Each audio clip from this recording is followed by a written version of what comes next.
हाँ दोस्तों, हम सभी को ये पता है कि कोविड की वजह से लोग अभी फाइनेंशियल डिफिकल्टी फेस कर रहे हैं।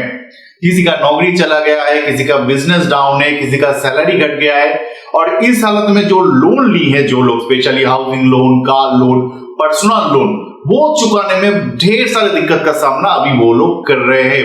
अब ये डिफिकल्टी को घटाने के लिए आरबीआई ने कुछ दिन पहले गाइडलाइन पब्लिश किए थे जिसको फ्रेमवर्क 2.0 भी कहा जाता है। अब वो गाइडलाइन के बेसिस पे अभी एसबीआई जो पर्सनल लोन होल्डर है उसको कुछ फैसिलिटी दे रहा है।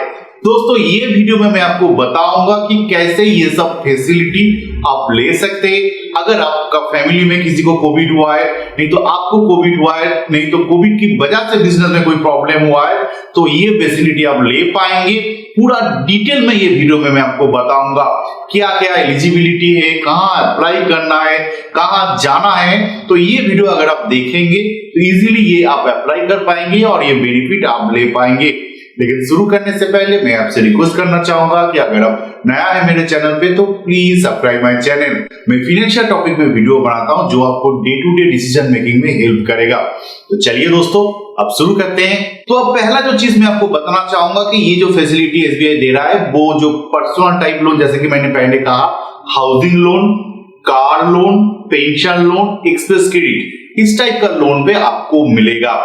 और यहाँ पर बताना चाहूंगा कि हाउसिंग लोन के साथ साथ जो टॉप अप लोन भी होता है ना हाउसिंग लोन में, उसमें भी आप ये फैसिलिटी ले सकते हैं। लेकिन अगर आप गोल्ड लोन लिए हैं तो ये बेनिफिट आपको नहीं मिलेगा। क्लियर है ना? अब नेक्स्ट जो पॉइंट है कि किस किस को मिल सकता है, क्या सभी आएगा तो मिल जाएगा? नहीं दोस्तों, अगर आप सैलरी होल्डर है और आपका सैलरी फरवरी 2020 से नीचे आ गया है, फरवरी 2020 में जो सैलरी आपको मिलता था उससे कम अभी मिल रहा है कोविड की वजह से, तो आप ये बेनिफिट ले सकते हैं। दूसरा कंडीशन है कि आपका नौकरी चला गया है, ठीक है, उस हालत में भी आप ये बेनिफिट ले पाएंगे। और तीसरा है कि आपका सैलरी नहीं घटा है लेकिन आपका फैमिली में, नहीं तो आपको कोविड हुआ है, इसके वजह से ढेर सारे खर्चा हुआ है, तब भी ये जो बेनिफिट एसबीआई एक्सटेंड कर रहा है वो आप ले सकते हैं। और अगर आप बिजनेसमैन हैं और आपका बिजनेस बंद हो गया है, अभी ऑपरेशन नहीं हो रहा है, प्रॉफिट घट गया है, ट्रांजैक्शन घट गया है, तब भी आप ये सब बेनिफिट के लिए अप्लाई कर पाएंगे। अब आपके दिमाग में ये आ रहा होगा कि बेनिफिट क्या मिलेगा, ये जो बेनिफिट मिलेगा मैं कह रहा हूं दोस्तों, यहां पर मैं बताना चाहूंगा कि आपका जो लोन का टर्म है वो आप 2 साल तक बढ़ा सकते हैं। अभी अगर सैलरी घट गया है, नौकरी चला गया है, तो आपका जो लोन है उसमें 2 साल का मोरेटोरियम आपको दिया जाएगा। 2 साल आपको ईएमआई देने की जरूरत नहीं है। 2 साल के बाद से आप ईएमआई स्टार्ट कर सकते हैं। और ये भी हो सकता है कि आप अभी से ईएमआई दे लेकिन टर्म ओनली 2 साल बढ़ा दे। इससे क्या होगा कि आपका ईएमआई का अमाउंट घट जाएगा, इससे आपका जो फाइनेंशियल बर्डन है वो भी घट जाएगा। तो 2 आपके पास सिचुएशन है, एक तो हो सकता है कि आप 2 साल ना दे उसके बाद से देना शुरू करें, और एक है कि अभी से दे लेकिन 2 साल का टर्म बढ़ने की वजह से ईएमआई घटे। ये 2 फैसिलिटी आप ले सकते हैं। अब यहाँ पर एक क्वेश्चन और भी आ जाता है कि क्या सभी को मिलेगा? जिसको भी बिजनेस में प्रॉब्लम हुआ है, housing loan, car loan, personal loan में मिलेगा? नहीं दोस्तों, जिसका लोन 31 मार्च 2021 में स्टैंडर्ड था, ठीक है, मतलब है कि एनपीए नहीं था, उनको ये बेनिफिट मिलेगा। जिसका लोन पहले से एनपीए था 31 मार्च 2021 के पहले, उसको ये बेनिफिट नहीं मिलेगा। और एक चीज है कि लास्ट टाइम में भी एसबीआई ने मोरेटोरियम दिया था, 6 महीने के लिए दिया था ना लास्ट टाइम में, फ्रेमवर्क 1 में। जितने दिन के लिए लास्ट टाइम मोरेटोरियम लिया है वो 24 मंथ से वो डिडक्ट कर लिया जाएगा। सपोज आपने 6 महीने के लिए मोरेटोरियम लास्ट टाइम लिए थे पर्सनल लोन पे, तो इस बार आपको 24 - 6, ठीक है, मतलब 18 महीने का मैक्सिमम मोरेटोरियम मिल सकता है।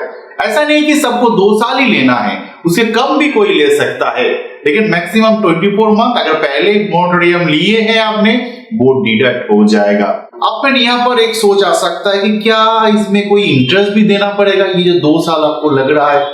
हाँ दोस्तों, 2 साल में आपको इंटरेस्ट देना है, लेकिन पेमेंट आप 2 साल बाद से कर सकते हैं।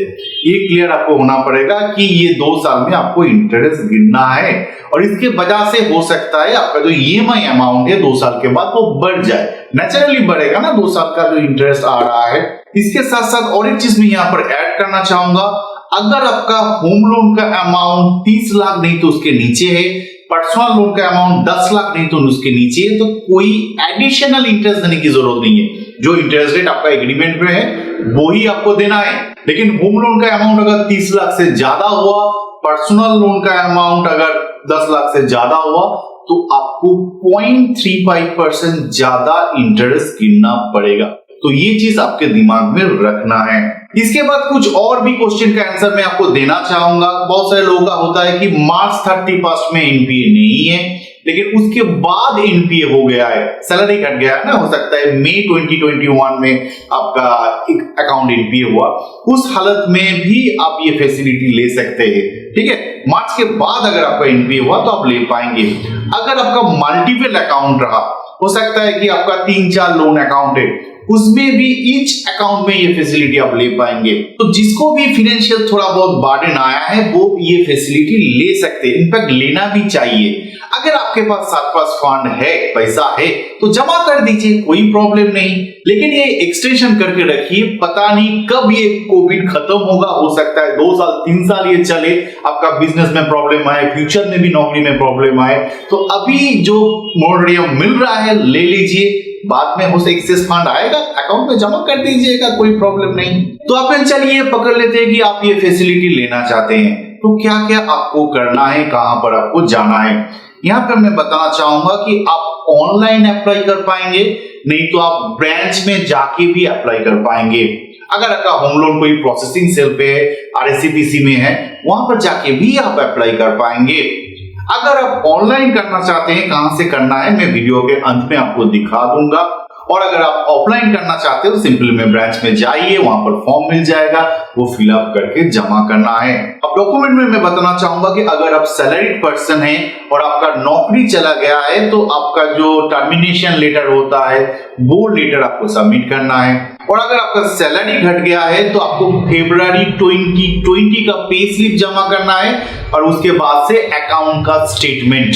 क्लियर है ना, फरवरी 2021 नहीं है, ठीक है, 2020 का सैलरी स्लिप चाहिए, और उसके साथ अकाउंट का स्टेटमेंट दे दीजिए। वहां पर पता चल जाएगा कि कितना वो आपका जो सैलरी अभी मिल रहा है। और अगर कोविड की खर्चा की वजह से आप फैसिलिटी लेना चाहते हैं, तो आरटीपीसीआर का जो टेस्ट रिपोर्ट है, आपका नहीं तो आपका फैमिली मेंबर का, वो टेस्ट रिपोर्ट बैंक में जमा करना है, और एक डिक्लेरेशन देना है कि ये 24 मंथ के बाद जब फिर से रीपेमेंट शुरू होगा तब से कितना आपका सैलरी हो सकता है।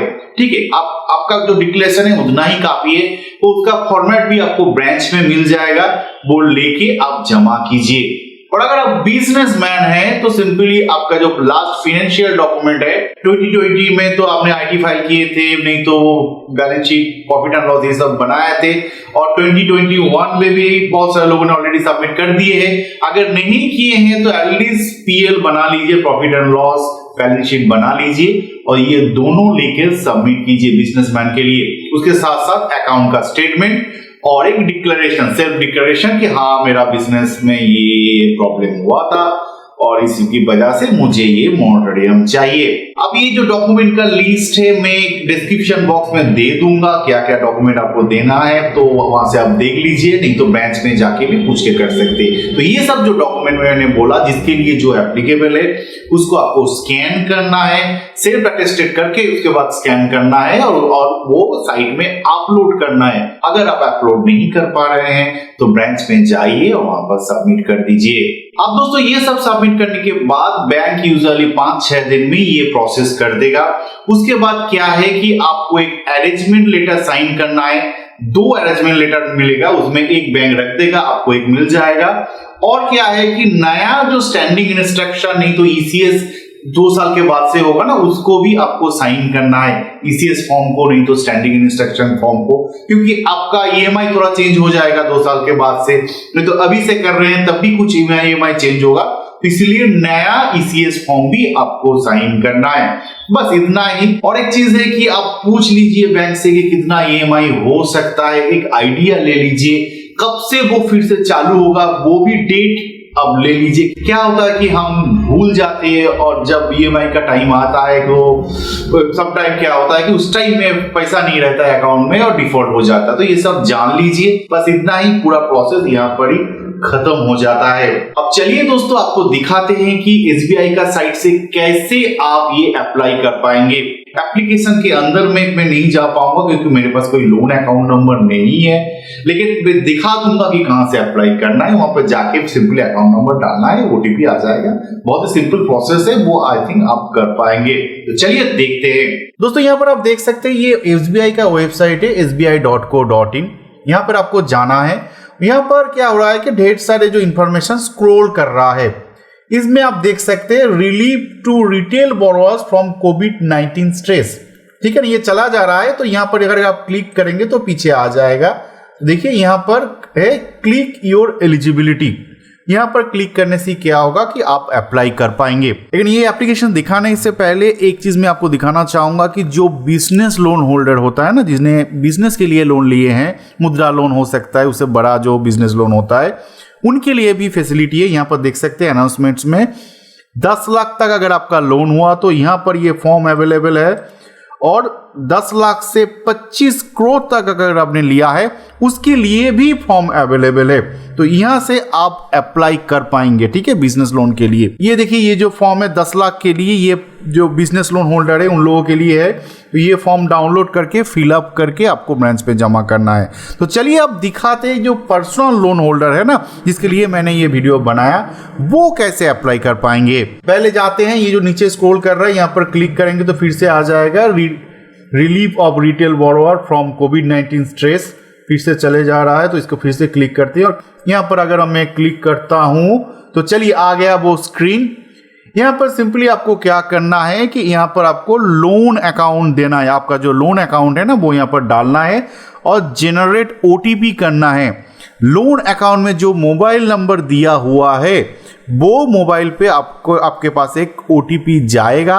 वो ओटीपी डालने के बाद अंदर में आप अप्लाई कर पाएंगे। ज़्यादा कुछ डेटा अंदर में नहीं है, वो सिंपली अप्लाई कर लीजिए और डॉक्यूमेंट अपलोड कर लीजिए। वहाँ पर सिंपली कुछ डॉक्यूमेंट अपलोड करना है। अगर नहीं कर पा रहा है तो आप ब्रांच में जाके भी कर सकते हैं। दोस्तों आपने देखा कि कितने इजीली आप अप्लाई कर पाएंगे। एक चीज मैं ऐड करना चाहूंगा कि बहुत सारे लोगों का तबीयत अभी खराब हो सकता है, अभी कोविड हो सकता है, तो वो लोग उनका जो रजिस्टर्ड ईमेल आईडी है, आपका ईमेल आईडी बैंक में रजिस्टर्ड होना चाहिए। उसके थ्रू से ही जो डॉक्यूमेंट भेजना है ना, वो डॉक्यूमेंट आप भेज पाएंगे बैंक पे।